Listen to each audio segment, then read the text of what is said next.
జగన్ గారు వచ్చినప్పుడు కాదు, ఇప్పుడు కాదండి.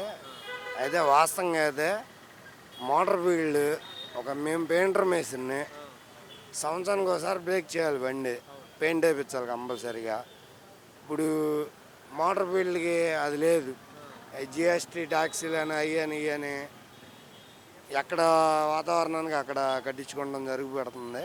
మా మోటార్ ఫీల్డ్కి తీవ్రంగా కార్మిక శాఖ ఒక్క వర్గానికి న్యాయం చేకూరుతుట్లా. ఇక్కడ ఆ, ఏంటి ఇప్పుడు ఈ మధ్యకాలంలో ఆటో నగర్ బళ్ళు రానియట్లేదు అంటున్నారు ఏంటి? రానివ్వట్లేదు, ట్యాక్స్ పెడుతుందని చెప్పి.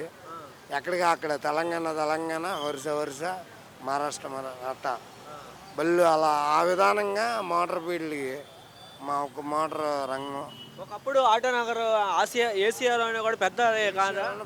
పెద్ద సంస్థ. అప్పుడు కార్మిక శాఖ మంత్రి బాబుమోహన్ ఉండేవాడు. అతనున్న పరిపాలనలో చక్కగా చంద్రబాబు నాయుడు అప్పుడు ముఖ్యమంత్రి.